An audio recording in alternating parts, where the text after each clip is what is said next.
Halo semuanya, nama saya Bilbert Pohandi. Saya akan menceritakan sebuah hikayat tentang si miskin.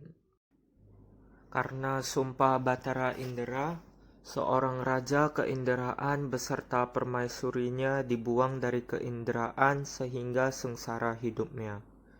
Itulah sebabnya kemudian ia dikenal sebagai si miskin. Si miskin laki bini dengan rupa kainnya seperti dimamah anjing itu berjalan mencari rezeki berkeliling di negeri Anta-Branta di bawah pemerintahan Maharaja Indradewa.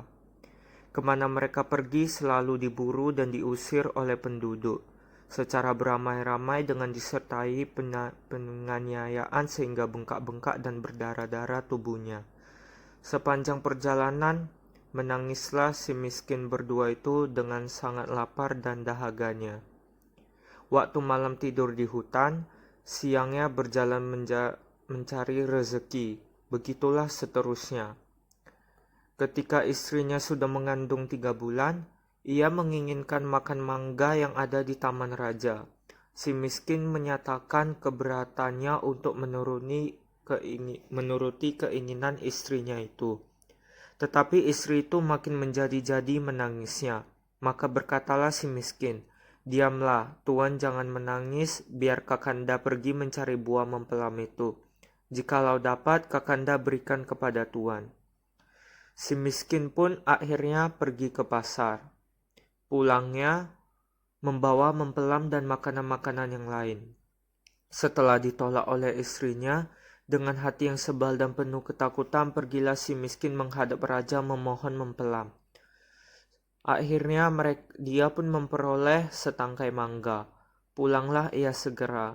Istrinya menyambut dengan tertawa-tawa dan terus dimakannya mangga itu. Setelah genap bulannya kandungan itu, lahirlah anaknya yang pertama laki-laki bernama Marakarma, yang memiliki arti anak di dalam kesukaran, dan diasuhnya anak tersebut dengan penuh kasih sayang.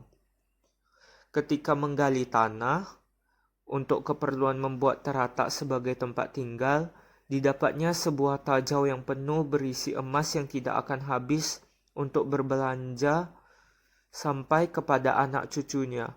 Dengan takdir Allah terdirilah di situ sebuah kerajaan yang komplit perlengkapannya.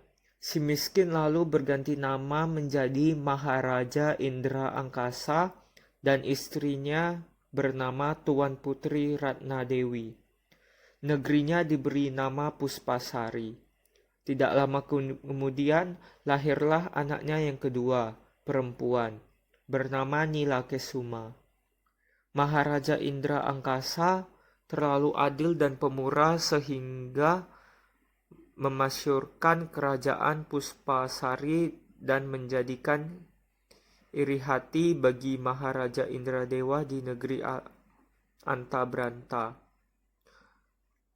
Ketika Maharaja Indra Angkasa akan mengetahui pertunangan putra-putrinya, dicarinya ahli-ahli nujum dari negara Antabranta. Atas bujukan jahat dari Raja Antabranta, oleh para ahli nujum itu dikatakan bahwa Marakarma dan Nilakesuma itu kelak hanyalah akan mendatangkan celaka saja bagi orang tuanya. Ramalan palsu para ahli nujum itu menyedihkan hati Maharaja. Maka dengan hati yang berat dan amat terharu, disuruhnya pergi selama-lamanya putranya itu, putra dan putrinya. Tidak lama kemudian sepeninggal putra-putrinya itu, negeri Puspasari musnah terbakar. Sesampai di tengah hutan, Marakarma dan Nilakesuma berlindung di bawah pohon beringin. Ditangkapnya seekor burung untuk dimakan. Waktu mencari api ke kampung,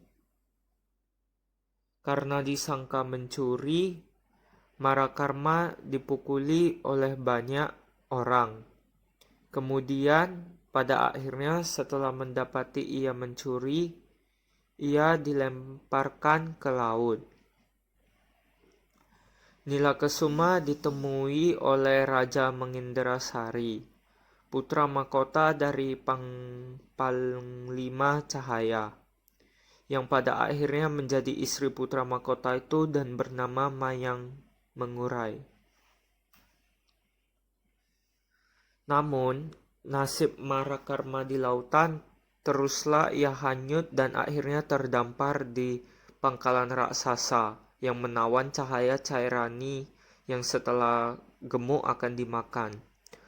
Waktu ia berjalan-jalan di tepi pantai, dijumpanyalah mereka dan diajaknya untuk kembali. Dilepaskan tali-tali dan diajaknya pulang. Namun, timbul birahi nakoda kapal itu kepada cahaya Cairani, maka didorongnya Makarama ke laut yang seterusnya ditelan oleh ikan nun yang membuntuti kapal itu menuju ke Panglima Cahaya. Kemudian ikan nun terdampar di dekat rumah nenek Kebayan yang kemudian terus membelah perut ikan nun itu.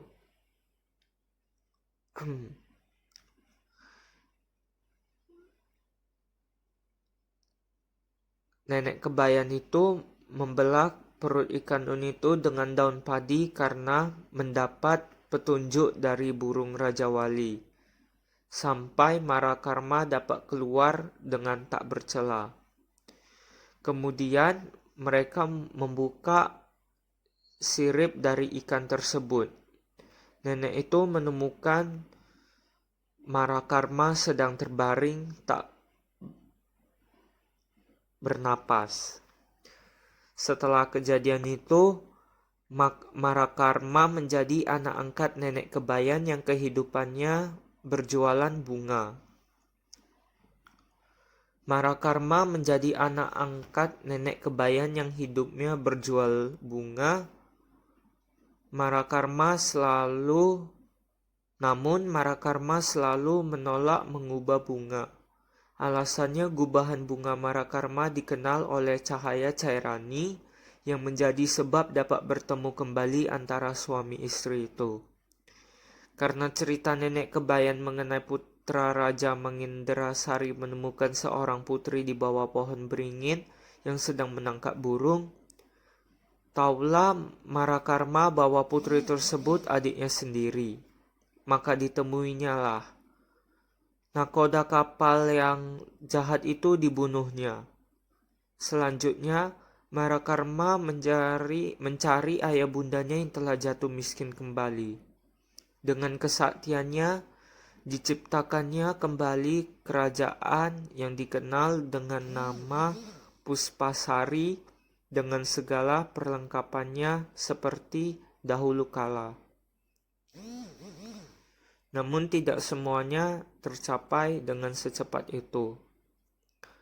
Negeri Antabranta dikalahkan oleh Marakarma, yang kemudian dirajai oleh Raja Bujangga Indra atau saudara cahaya Cairani. Sehingga tidak heran bahwa mereka harus diasingkan. Namun ia tidak menyerah begitu saja.